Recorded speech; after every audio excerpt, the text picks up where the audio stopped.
Hello, my fellow fight fans. It has been a crazy few days, to be honest, and I hope you all enjoyed the UFC.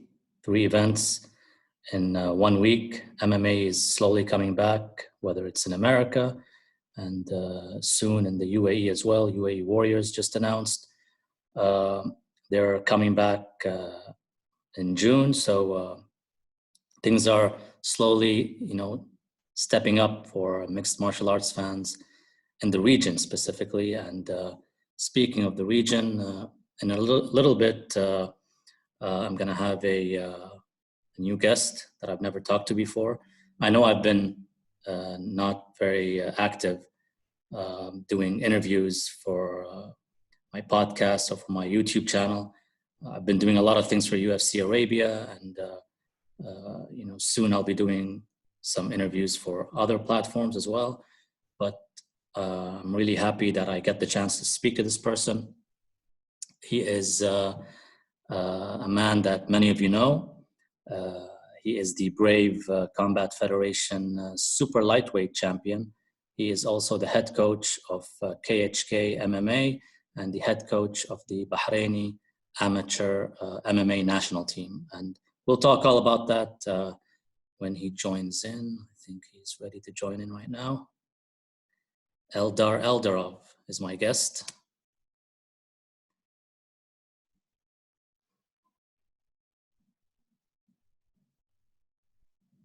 It's ready. Eldar, salam alaikum. They can't hear me yet. That's Gustavo right there with him. Let me make sure I do something before that. Hello. Yes, salam alaikum. Salam alaikum, Eldar. Alaikum salam. How are you, my brother? All good, alhamdulillah. How are you, Muhammad? I'm good, thank you. I'm just trying to figure out something, the volume before we start so I can hear you properly. My voice is okay? Yeah, I can hear you now. Yeah. We're good. Okay. We're good. So how is everything with you? Good. You can say good. Everything is healthy, so it's most important today. I know. Crazy times we're living in right now, huh? Yeah, this is something. It's affecting training. It's affecting our lives, right? So. Lives, but not even training. More important things than training. It's affecting. But alhamdulillah, hope everything will finish soon. Inshallah, alhamdulillah. This is the first time I speak to someone from Dagestan, so I'm really excited about it, and there are a lot of things I want to learn about your people, and inshallah, by talking to you, we'll learn a lot about Dagestan, about you, about what's going on in Bahrain with MMA, booming in Bahrain for the past few years. And let me start with Dagestan. A few years ago, Dagestani fighters have made their mark on mixed martial arts. There are a lot of people, even before 2015, that always thought that the Dagestani fighters are going to be the best mixed martial artists in the world. But nobody was listening, except the Dagestani themselves. Now, today, we see a lot of Dagestani champions, not only in the UFC, in the PFL, in many organizations around the world. First of all, talk to me about your childhood, because I want to relate how a Dagestani warrior gets made, because we know all the stories about people in Dagestan training wrestling when they are young. I want to hear it from you, Eldar's childhood in Dagestan. Yes. What I can say about Dagestan.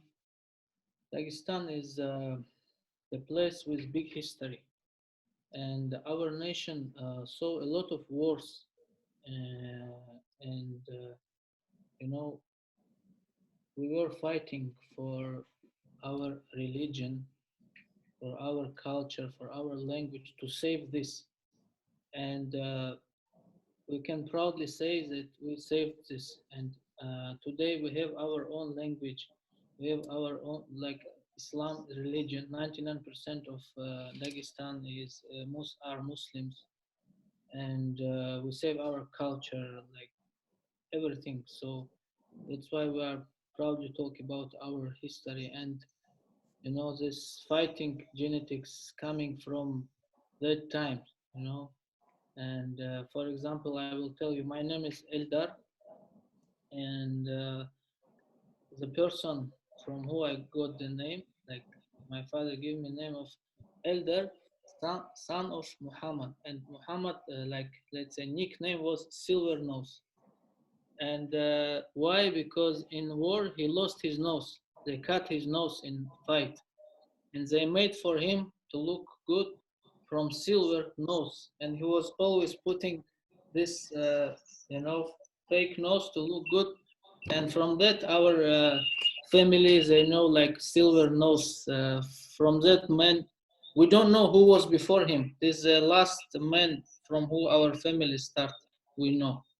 So this, this all related to fight, to war. And as a childhood, I grew in a place in my village called Khunzakh. It's 2,000 meters above sea level. And, like some villages near us, they walk for 5 kilometers just to school, and 5 kilometers back walking just to go to school and come back. People really having hard life.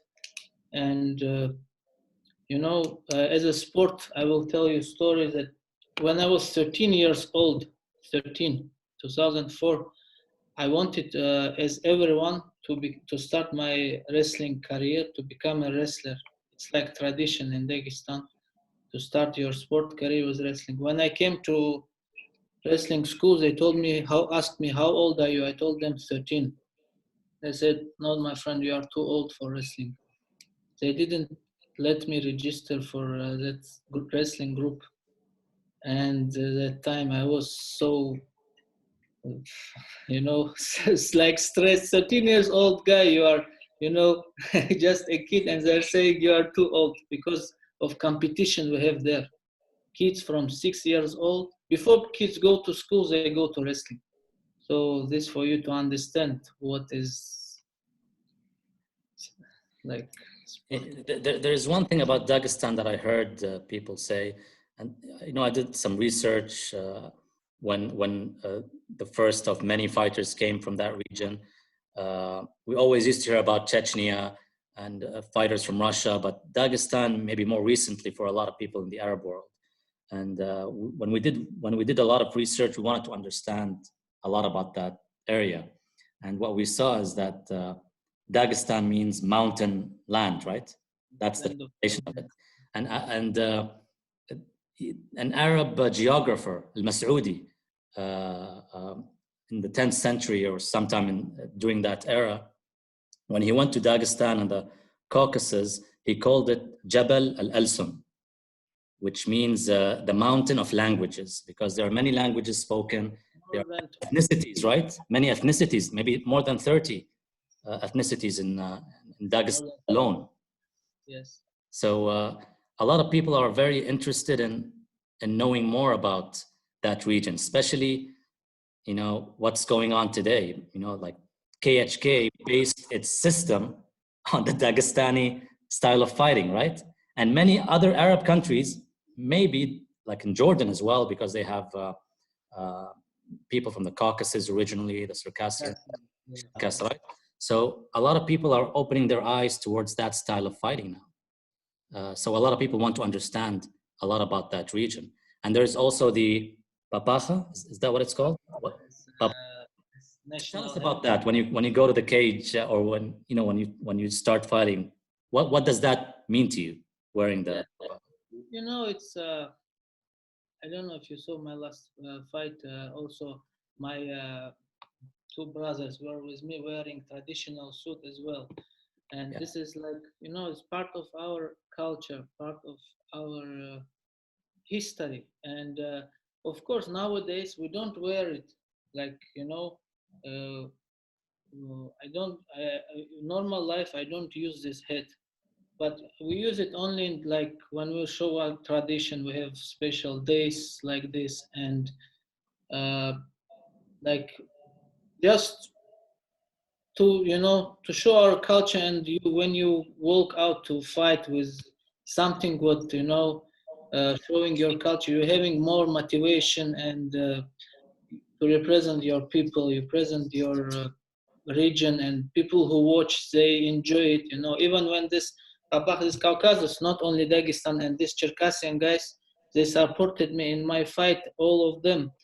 and because they saw this traditional on me, and they felt happy, So when I go Dagestan also with my grandfather, we go out wearing this, and just, to give credit to our fathers, or how to say it, like, this is something. And there's one thing that I saw. I don't know if it's true or not. You could tell me if it's right. You just mentioned that wrestling is something that you do even before going to school, right? But you also said, and correct me if I'm wrong, that your father was a very strict man, and you finished schooling and university, and you were actually a lawyer, right? Yes, I finished school, not normal school. I finished physical and mathematics department of school, and it's not easy. And then I joined university, Dagestan State University, and I finished law department of State University. So I have a law degree. You are right, because my grandfather is a teacher, and my father and my mother, they finish school with, how you call it, high mark, something like. Yeah, the honors of yeah.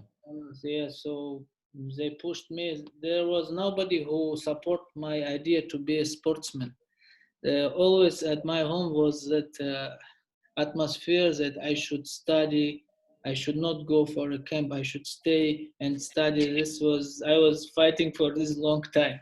Even in Dagestan, they have these arguments because here, this is common. This is normal, you know. There's this problem with my Bahraini students a lot, and you cannot change it, And but there they, how to tell it, like there are priorities, For example, now I understand why my parents did this. Like now, for example, we don't know what will happen to professional sport.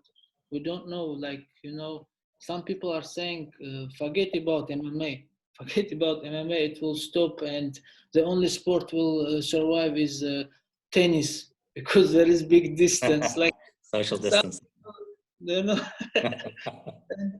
Yeah, I try not to listen to these people, but what I'm trying to say, but let's say sport stop, and all MMA fighters, especially in Dagestan, what they will do, For me, I can, like, right now, every day I'm trying to go to KHK office and to help them. I know program, like I can use like Microsoft, Excel, Word. I can help with some paperwork just to stay busy to do something. And I know tomorrow, if my sport career finished, I can switch to, turn to another way, to lawyer or any other, like, to be educated. It's really, this what I will do for my son as well. This really help you in life, and you how do you say it, like, You need a plan B. That's what you. confident about future. I'm sure.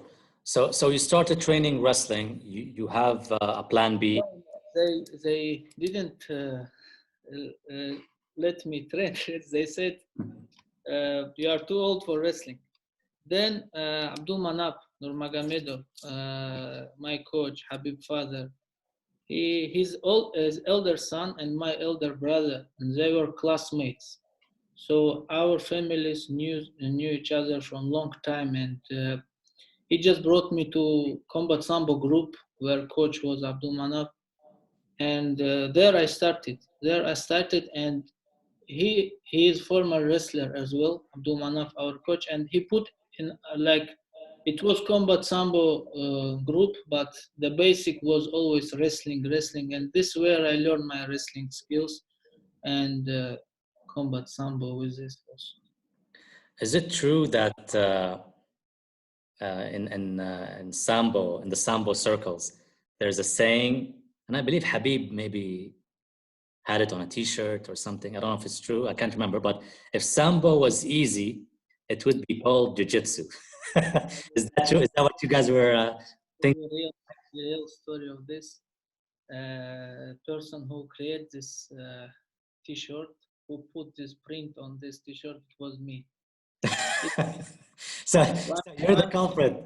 I was in judo. I went to judo training. I trained judo as well, and with gi, when so you compete in sambo, you need this gi knowledge also, and to train judo. So there, I saw one guy wearing a T-shirt. If judo was easy, it would be called football.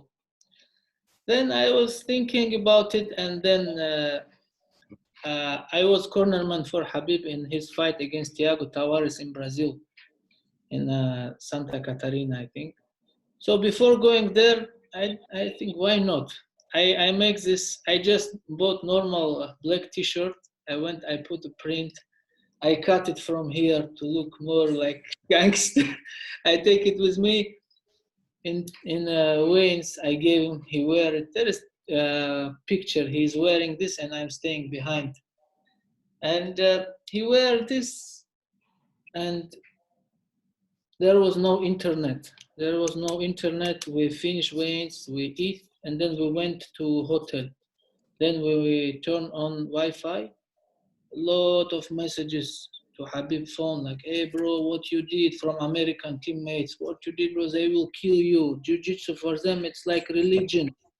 Then Brazilians writing comments on his page, hey, we will kill you, we will this, our guy will destroy you, we will show you what is sambo, what is jiu-jitsu. Like, we didn't think that far it will go, but it was crazy. And Americans, they are too emotional. Sometimes they say, please don't go out from hotel until the fight. Like, they think we did something like really bad for the Brazil, but it was just a joke. And then he won that fight. No, but how does that translate to being in KHK with Rida Munfaridi and all these guys?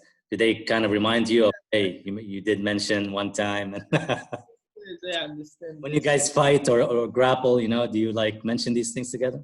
Of course, we like joking. Of course, like if I submit some of his guys, like I say, sambo, and this just a joke. And but of course, we respect this sport, and I learned a lot of from jiu-jitsu masters. It's every sport deserves respect, and there's nothing was disrespectful or something. It was just a joke. I'm sure, yeah. So you won the silver medal in the World Championship. Yes, World Cup. Yeah. How was that experience?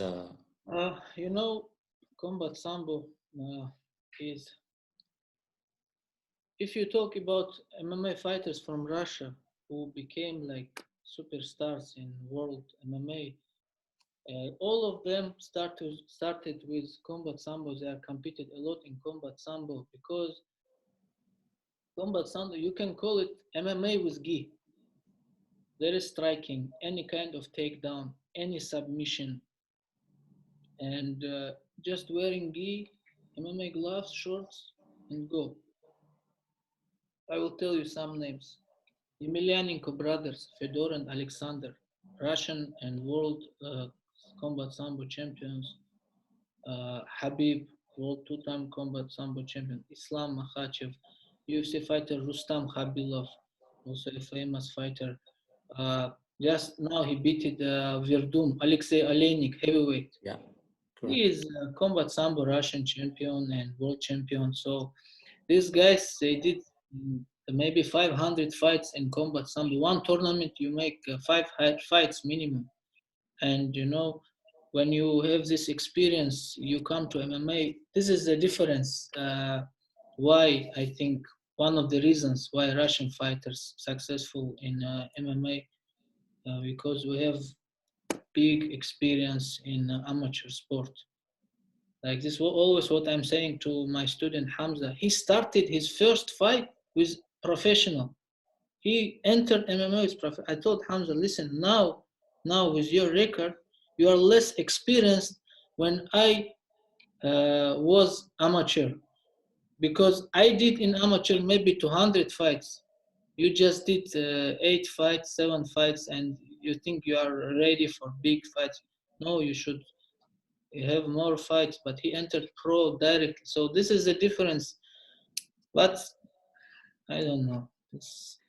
I agree with you. Maybe not in terms of just combat sambo, but it certainly the striking helps you a lot to get into MMA compared to jiu-jitsu or wrestling or any other. But the most important thing I got out of what you said is a proper amateur system. When you have a proper amateur system, it's easier to get into the professional ranks. And this is what we in this region, we didn't have up until recently. And maybe not every country as well, right? Maybe Bahrain has it, but not everyone does. For me, I want guys to get in. Now we have this IMMAF, like international amateur federation, where guys getting experience, and with support of Sheikh Khalid, guys can travel and compete. This is a good thing happening. But others, how can they, get this experience? Like for me, for example, I'm a Russian national champion in sambo. To win this title, I tried 5 times. I lost 4 times in this tournament, and fifth time I won it. So every time I'm training for this, getting this experience, fighting same guys, trying to change my mistakes, and finally I won that. And you know how I feel after that? It's like I reach UFC title. For me, what that time it was like this. So you should feel everything of this to become self-confident fighter in the cage. This is the problem of this region, our region, of course. And I want to get into your MMA career. I mean, you have a great record, almost a clean record. The only loss you have is against your friend, your childhood friend, Habib, very early into both of your careers. I think you were even younger than him when you fought him. Yes, a younger. And so that was the only loss. Did you ever know that Habib was gonna become the superstar that he has become when you guys fought with each other during that era or that time? Let me tell you a story how this fight happened. It was a strange day because there was Dagestan championship in combat sambo, and I was registered for this tournament. And organizers, and at the end of this tournament, they made a professional fights, like with good names. And so I finished my weigh-ins for my sambo tournament, and then I got a call that one of professionals pulled out, and they asked me, "Do you want to replace him?" And that time I'm 18 years old guy. I dream about professional career to become, famous fighter, and without asking any question, I said yes, of course. So they changed me from tournament to professional fight. Then I won my fight, and after fight, I knew that it's a 4-man tournament, and from other side, the winner is Habib. so Yes, if that's they your friend.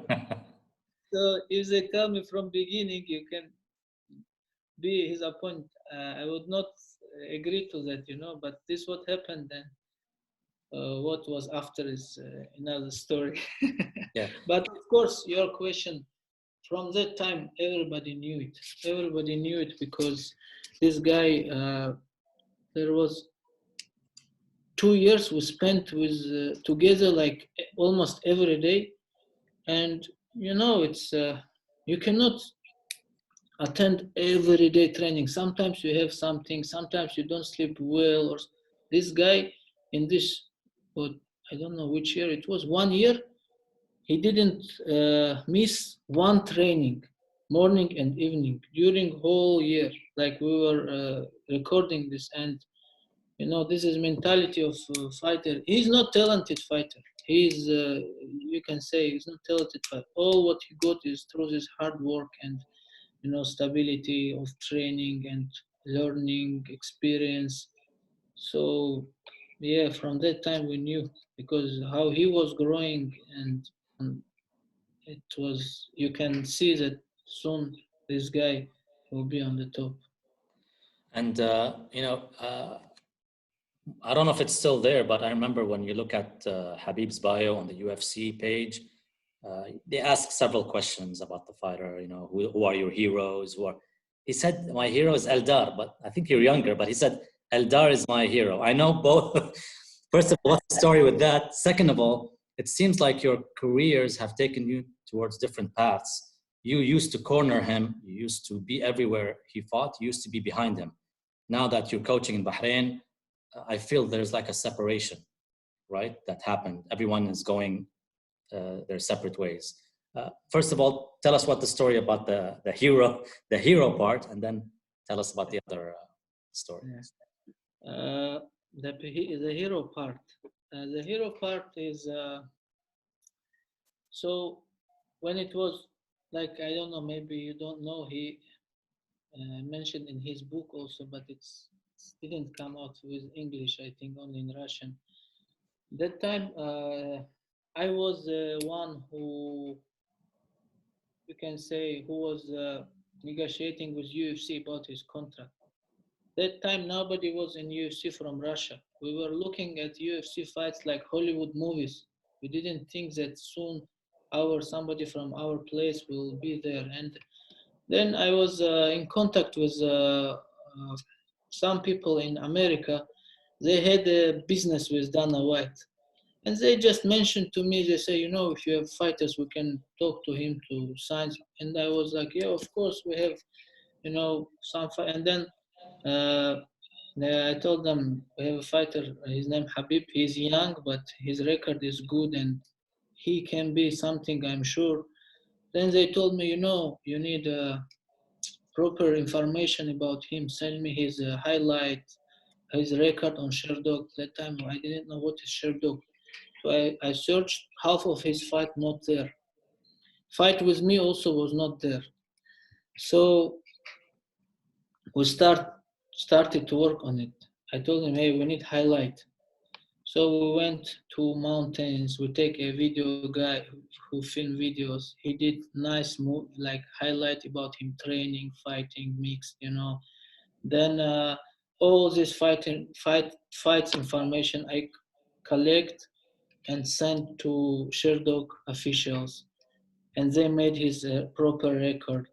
Then with all of this information I sent to the people, and they saw, and one day I received an email with his contract, 6 fights contract. And nobody was believing in it, like in the gym, everyone like laughing at me, hey, where is your UFC contract? You think, you sure, are you crazy? Where is UFC? Where is Dagestan? But I don't know, I believed in it and I just was trying. And you know, in Russia and America, difference is 9 hours. So I should wait till deep night to wait for a call when there is something important about contract. I was waiting until 3 a.m., 4 a.m. They call me when morning is there. They call me with, like I was living with this idea. I don't know, like I was believing. And when I got this contract, I sent to him. It was night time. He said, hey man, I cannot sleep. We wait till Fajr, 5 a.m.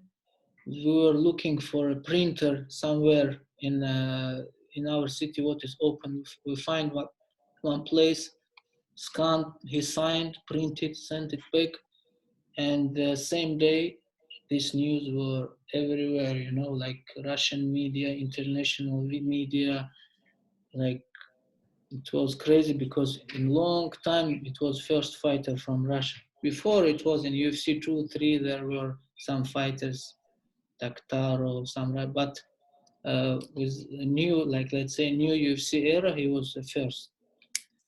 And this, you know, this is a hero. And then they send a list of questions to make bio on UFC Yeah. website.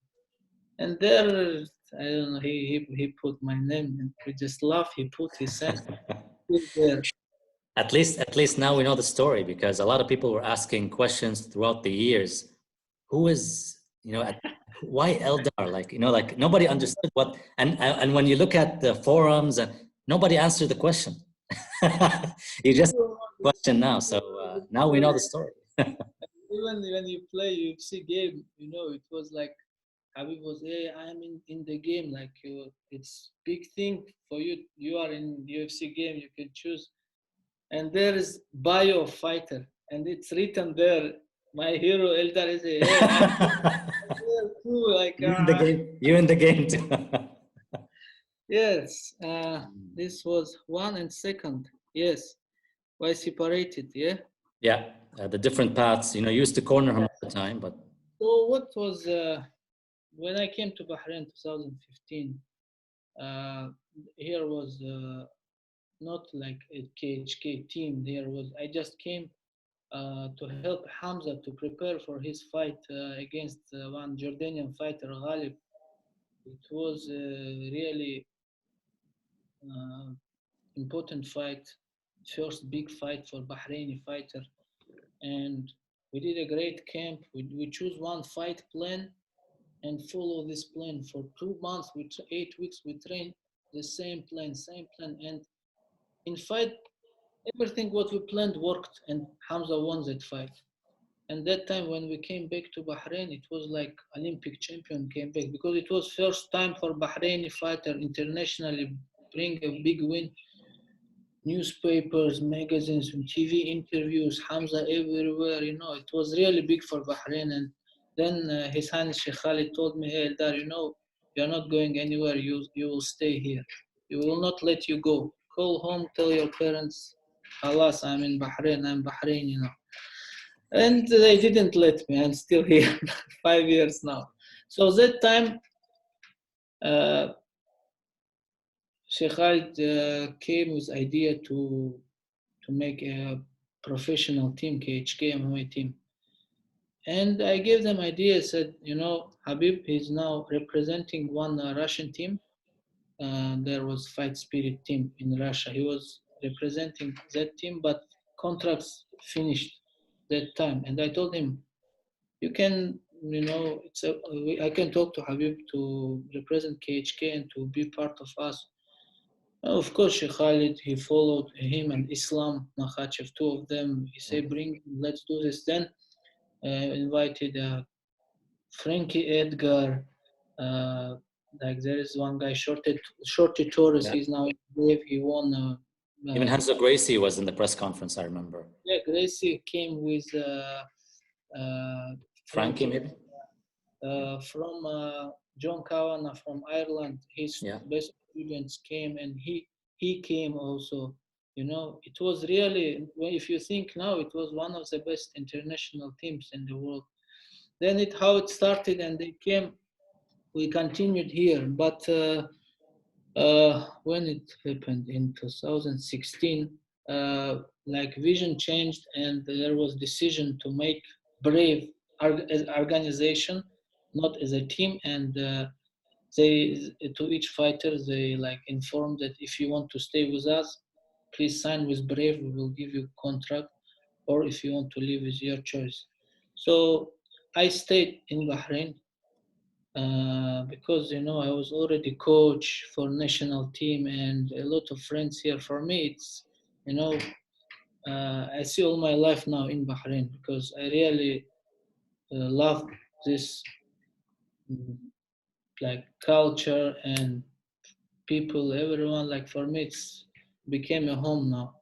And that day, at that time, of course, Islam Habib, they had a contract with UFC, and they will not stop that and come to Brave. That time, Brave, now Brave is big organization. Before it, nobody knew. It's just about to start. So who left? They left, and I stayed here. Yeah, And Is they that, went there in America, AKA, and only I can see them when I'm in Dagestan, but I'm there for 1 week, maybe for 10 days. So. because I remember I went to several UFC shows during that time. And I remember even Sheikh Khalid was there behind Frankie, behind the other fight. I think Islam, I think one time as well. And Frankie waved the Bahraini flag. It seemed like they represented the team also in the UFC. But Yes. according to what you're saying, the vision changed, and you no longer, or maybe KHK no longer wants to see their fighters in UFC. They want to create a... Not longer, just they, because it was a long time. What I remember, they just said, you know, if you want to be with us, to help us, please stay in Brave.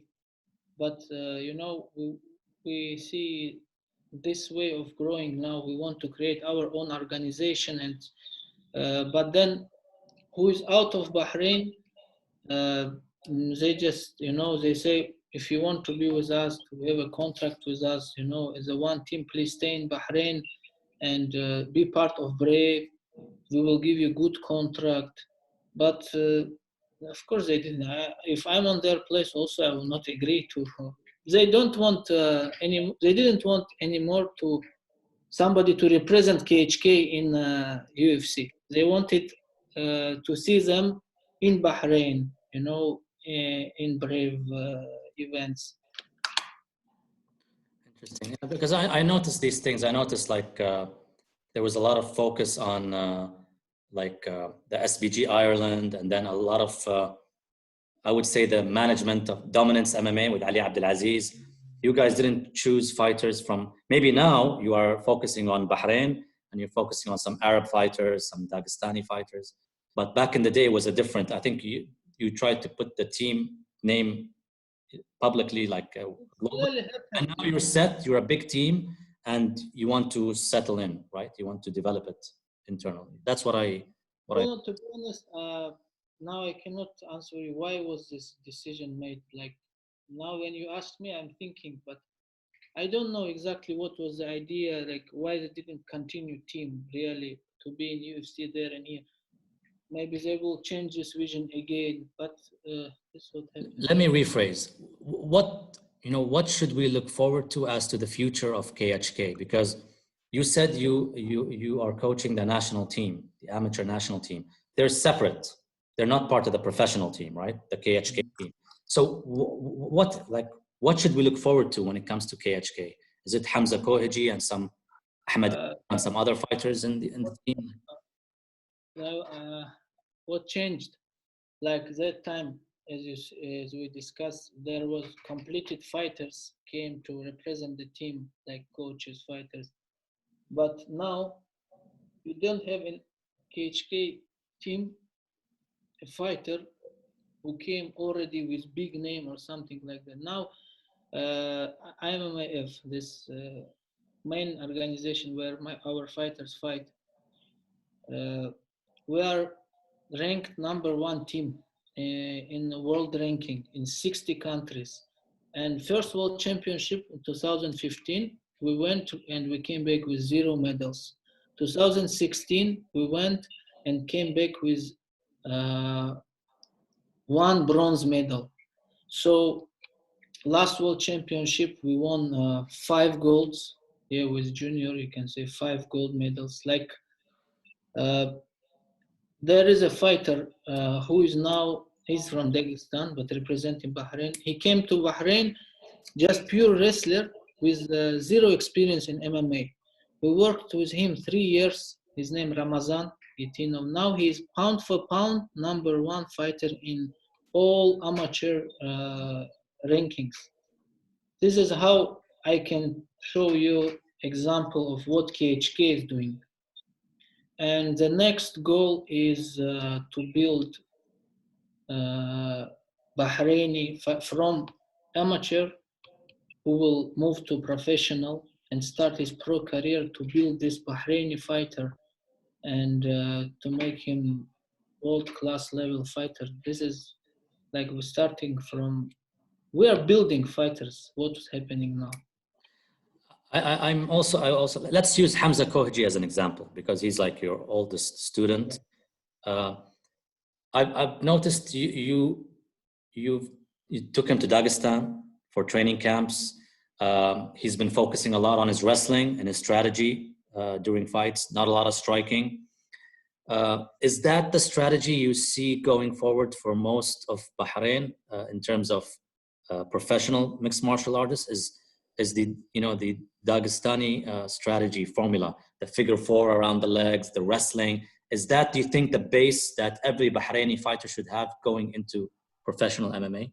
Already, when you like, I was watching now because of this quarantine. I'm watching each fights of my students, analyze. And then when I was watching 2 years ago fight in the African Championship, their commentators, they say, "Oh, this guy is Bahraini fighter. It means he will wrestle." Like, from already, like, teams and officials from MF, they look at us as a wrestling based team. I think this is the best basic for MMA, base for MMA fighter. And as Do you you said, think? Sorry to cut you off. Do you think this is a specifically Bahraini thing that needs to happen? You've been in the Gulf region for a while now. Do you see wrestling being the ultimate weapon for a background for any MMA fighter in the future? For you, 100%. Emirati fighters, Saudi fighters? See, not if we talk not about region, any fighter in the world, I see this as the best until maybe MMA is growing, something new coming like techniques. But right now is the era of wrestlers, as I see. UFC champions, you can see like Henry Cejudo, Habib, or John Kamaru. Jones, all of them, yeah, all of them. Most of the champions, Kamaru Usman, all of them. Yeah, and they it's not like now what we are doing, also not going to Dagestan or somewhere. We are bringing good wrestlers to Bahrain, and now in 5 years a lot of guys came for a camp, and Bahraini guys learned from them. Every time they are learning from them, and now maybe in the next few years they will not need that. They will reach that level where they don't need somebody to come for them. They will be sparring partners for each other. And I'm already we have a system. This Bahraini, they already learn basic things in wrestling. These Bahraini fighters, they are teaching kids in different schools. So this already started, you know. So this is our way. And about wrestling in MMA, 100%, you can see it in practice. Like somebody say, like Conor, he was saying that I overestimate, or how you say, like my opponent Yeah. Habib, and that's why I didn't use my skills 100%. I was worried too much about his takedowns. This was my mistake. No, it was not your mistake. If you do, and if you go and try to do your striking next time, you will be on the ground much faster. You don't have a choice, other choice to do this, to fight. If you choose this way, you will be on the ground faster. But if you are worried about takedown and throwing some punches, going back, you can live longer. That's it. Let's get into your career now. I mean, you've been humble enough to give us the storyline about everything that has been surrounding you, but you've been in Brave since the beginning. You fought in your first fight an Argentinian fighter, Kevin Koldovsky, Argentinian, I think, yes. And you beat him by decision. I even remember one of the commentators, I'm not sure if it was Cyrus Fees or someone else, he said, Kevin Koldovsky just flew on Dagestani Airlines because of the because of the amount of times you took him down, and you had a familiar strategy. Do you remember anything about that fight? Were you nervous about coming back after, I think it has been a while since your last fight, and coming back and fighting in Bahrain? Yes. I was nervous until I will tell you this. I have a friend, my friend. He was with Habib. He's the one he jumped in. Tuko Zubair? Assad. No, Assad. His name was white Okay. T-shirt. Okay. Like our old brother. He was a cornerman for me that time. And this Kevin Koldovsky is teammate for. He's from SPG Ireland. He trained in. So I was a little bit nervous, like representing KHK first time in Bahrain, like doing my debut in Brave. And he told me, "Listen, Eldar, uh, you know who's the best grappler in their team?" So who? He say Connor. He say, "You know the level of corner grappling. So what this guy will do for you?" I laugh at that time. I don't know why. I felt so confident, and from the first minute, I just said, "I will grapple this guy, out grapple this guy." And it's not disrespect. I respect this every fighter. Just telling you the story what was there. Now, what I noticed, I looked over your fights, to be honest, before this interview. I noticed some things from your style. Your ground and pound was very smart. The guy was trying to go for submissions, but you never let him. You gave him the impression that he could get a submission. I think it was an arm bar, but it was smart, and your submission defense.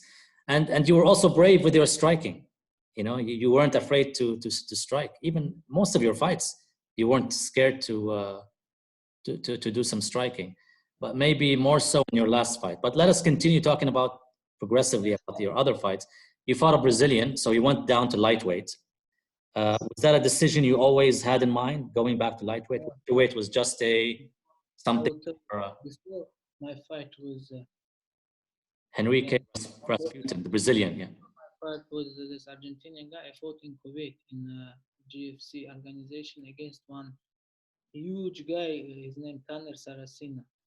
This Okay. guy was, like you look at him, you in fight day, you think this guy was heavyweight. And then for me, 77, I do without weight cut, like diet. And, when I'm in good shape, I'm 81, 82. Then I was diet, I'm 77 easily. So then this guy was huge. I don't know, like it's hardest fight in my career because when I wrestle with him, when I fight with him, it was so heavy for me, so powerful. So and that time I decided I should go down. And then from that fight I decided to go down, and I fought two times in lightweight, and then Brave they create a super lightweight division, 165 pounds.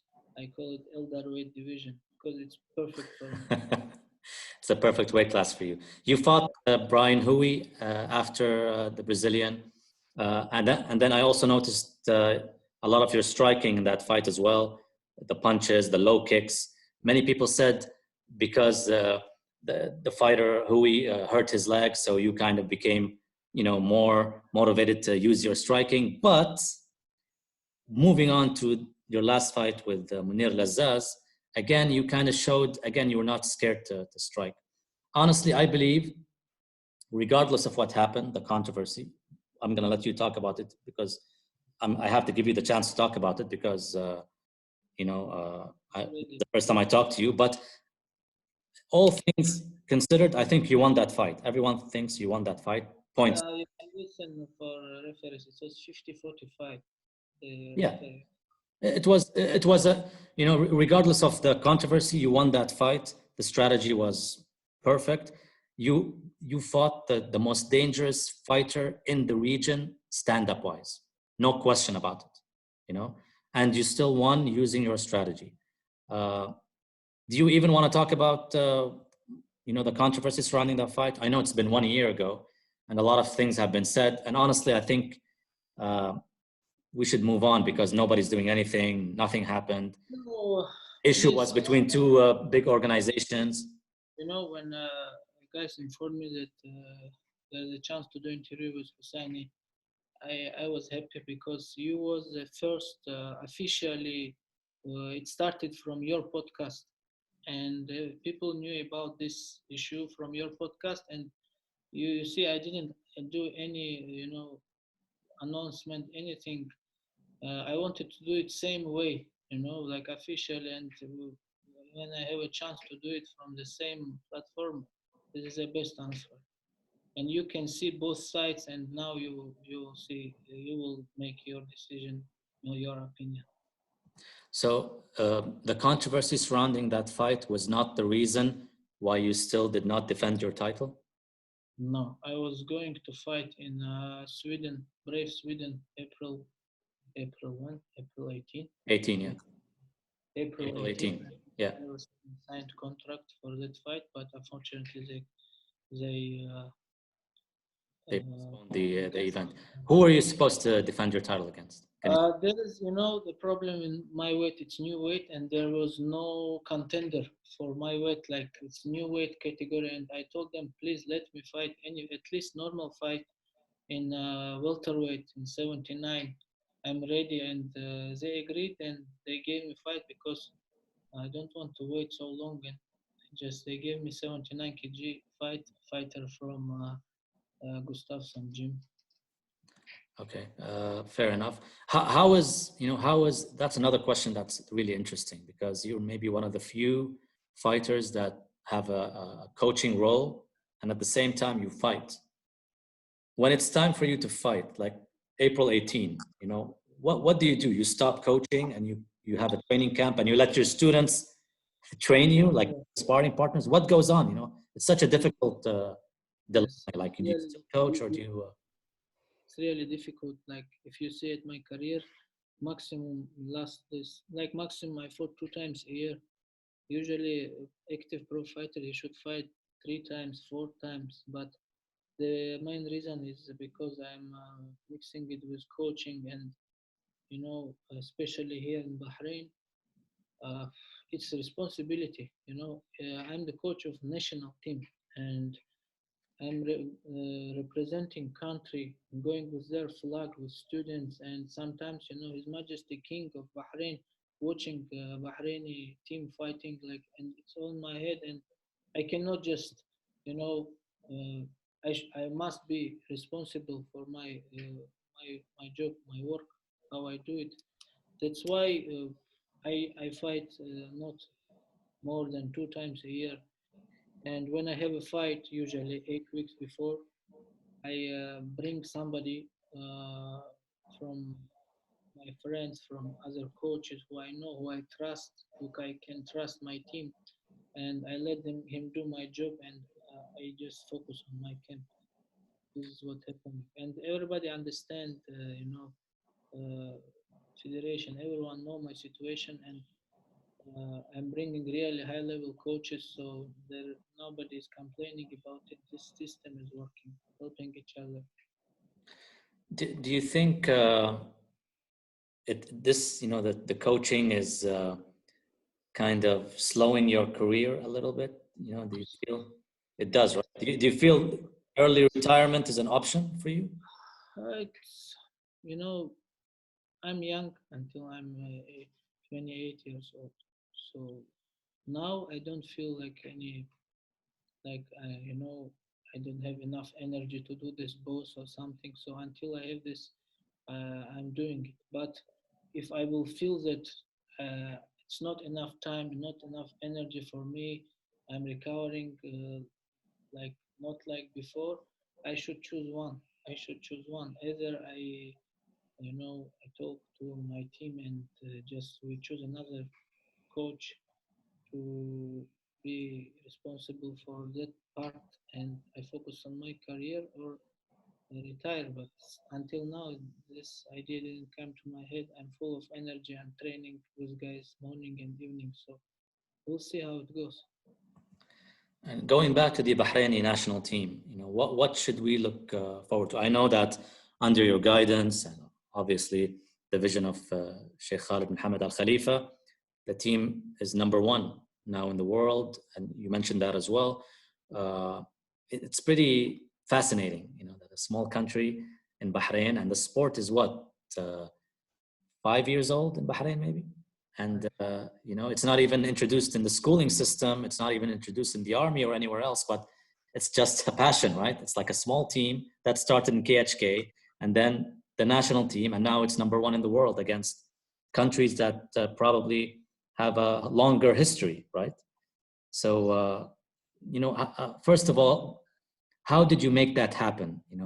Like what was going on in the thought process the strategy to become number one? Was that even the plan? Was it top three, or did you really go for we want to be number one? It became a plan when we reached top three, but before that we didn't even think about it because I told you 2015 we went to World Championship, came back with 0 medals. In 2016 we won only 1 bronze medal. Then 2017 we had 2 golds. 2018 we had only 1 gold and silver and 6 bronze. Like we became top three in medal list. And when 2019 started, we were in top 5 countries in ranking system. And then we said, let's go, let's be number one, and we can do it, you know. But it started with just, I told you, when we won first medal, is Bahraini guy Fahad Abdurazak. He really was such a big talent, but because of Bahrain mentality, we spoke before, he stopped MMA. But this guy was a talent. Like everything what I teach him, he didn't fight. He flew to Las Vegas and did suplexes, uh, submissions. It was, you know, talented guy. And when this guy won a bronze medal, it was very big for us. It was real in media everywhere because Bahraini guy winning medal of world championship is something really, you know. And in 2018, we had 2 guys reached finals of world championship. 2 guys, Bahraini guys, Ibrahim Darwish and Mohammed Al Hosani. 2 guys, they first in. I think there was no Arab fighter who reached final of world championship. And this is, you know, how we grow slowly, step by step, and now we're number one. Amazing. I mean, I look forward all the time to what the Bahraini team would do, you know, in the future, especially in professional MMA. We've seen Hamza, obviously. We've seen Hussein Ayat before he injured his leg in his last fight, but he was doing really well. And inshallah, we see more of them, you know, from graduating from the amateur ranks. Yeah, I mean, congratulations on this achievement. And, you know, you have to know that everyone is watching, you know, especially in the Gulf region, you know, because unfortunately in the UAE, we have a big jiu-jitsu base, but we don't have a big MMA base when it comes to Emirati fight. Let me ask you this. What do you think of Sheikh Khalid's vision when it came to creating all these martial arts federations? Now there's a Sambo federation. I think the only Sambo federation in the Gulf, right? Yes. Do you see that federation as your baby now? You're going to focus more on that? Yes, because I was the one who contacted World Sambo Federation, and I invited the Asian president of Sambo to Bahrain. They signed official agreement, and Bahrain officially became a federation in under World Sambo Federation officially, because without that you cannot compete in official tournament. And we went to Asian Games, Sambo Asian Games. We have 1 bronze medal of Asian Championship in Sambo. Yeah, it's like I'm happy about this because it's one of my plans, and we'll see. I think that's it. I'm just going to leave you with a final message before we wrap up. Is there anything you want to say to anyone? Any message to your students? Any message to people who you know, who are practicing or want to become mixed martial artists? You know, where to train? Should they come to KHK? Anyone come to KHK? Is it like a team that anyone can propose or go to? Like to? Right now we have fighters from Saudi, from Egypt, from Nepal, from Pakistan, from Morocco, uh, from Dagestan, like all over the world, people coming to, they doing camp, and I think everybody going back happy. And uh, I think in future we can be like a center of Arab MMA, and I hope we'll be soon Arab championships in Bahrain, because, for example, in Jordan, I have you know, a lot of friends, and Sometimes they are sending me fighters. They are asking if we can. I say, yeah, of course. They are Circassian guys, and they are coming. Jordanian guys coming. They are living with us when we have a camp, training with us, and Jarrah came to train with us, like best Arab fighters, Ahmad Amir. Everyone welcome, and this is one of goals of Sheikh Khalid. You know what Sheikh Khalid says uh, always. Like one time I asked him, like, Sheikh, you have military work, you have a lot of things you're responsible of, and you're still coming to the gym. He's coming to gym training with us. Sometimes when he fought one fight in amateur MMA, I went to his work, to his military office. They made one room, like gym, put nets. We trained there morning, and then evening he came to the gym. "Hey, why you are doing this? And he told me that day that, that I'm doing because I love it, and my main goal, I want Bahrainis to be like you Dagestanis. I see you, I feel this is how generation Shabab should be like this. Because, all guys from Dagestan coming like sport guys, and with this mentality of fighter. He say, I want the same mentality for our young generation. So this is the main goal of, not only Bahraini, all Arab. You can see this mentality problems like, you know, I'm joking now with Hamza. I say when you go and look for a girl you want to marry, you will tell them I'm a fighter. They will say, what is this? What is this profession? But they don't understand he's a world famous fighter now, and he is he can use his name anywhere now because he made his name now. He's like leader of Bahraini. Young generation in sport, and he's sharing with them experience. He's going for camp. He's real example for others because this guy is zero talent. This guy has zero talent. All what he got is from hard work.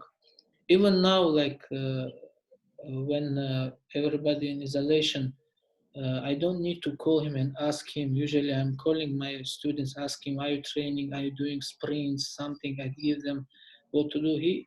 He has his room now. He buys some equipments, put punching bag. He trained there. Only sometimes he calls me and asks, what should I train from? Maybe some wrestling drills, something. But he's training all the time. He sometimes he go and spend his own money from fight what he earned to go Thailand, to go US for a camp, to live there for 1 month, come back. So he has this mentality, and this how he reached that level. Yeah, and message, yeah, you say? Yeah. Any messages you want to give to anyone? Yes, I want to give a message to everyone that uh, this is the MMA is men's sport, and you lose or you win, you should be a man. You should stay a man. After winning, of course, and after losing, you should stay a man. And it's not a shame to lose, but when you look for excuses, this is really shame. And this is what I teach my students. When I see them complaining to referees and then to their opponents, I tell them, hey, this is my job. Go. Go and work on your mistakes. Go to the gym from tomorrow. I will fight for my student. I will do what if there is. I can appeal for this. I will appeal. I will fight for them. Will lose my time. Will do what I can, but I will fight for them. But if this decision cannot be changed, is I leave it to authority. But But I don't fight, mean to cut you off again. I'm sorry, but I have to ask you this question because people will criticize me if I don't. When Gamzat Magomedov did what he did in Pakistan, did you have a talk with him later on, and you of told him? course, So okay, of course, because a lot of people don't know what happened there.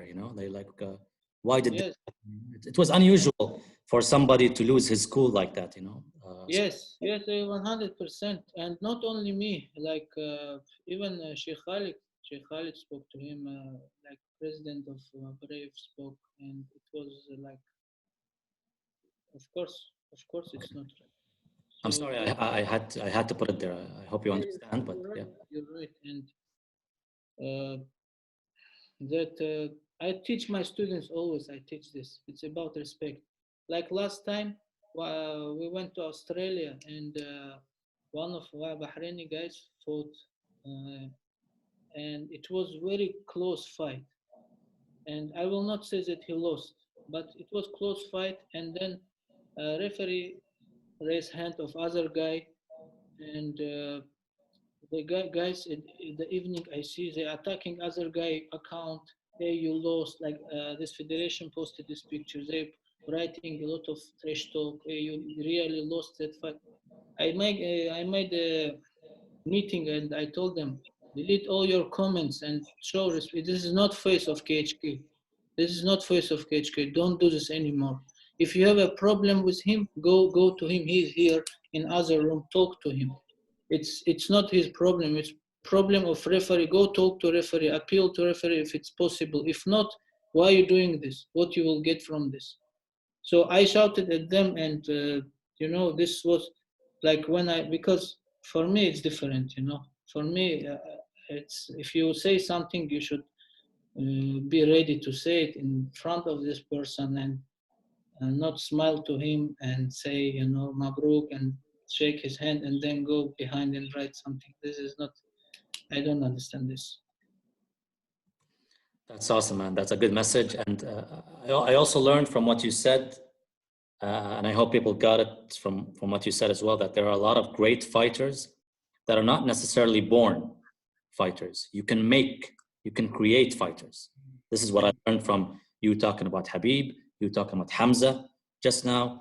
Even if you don't have the biggest talents or the necessary talents, you can, through hard work and perseverance, you can become champion. And that's some of the stories I heard from you. And I think it gives a good message to a lot of people, especially in the Gulf, because a lot of people in the Gulf are, fighting is not like the priority for a lot of them. You know what I mean? It's we don't live in mountain land.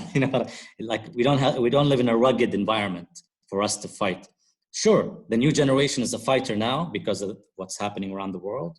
But in terms of what we talked about, or what you talked about, your surroundings and your heart can lead you to become, And any Arab fighters, like, for me, I feel happy when somebody come to KHK and try to learn from me, from our guys.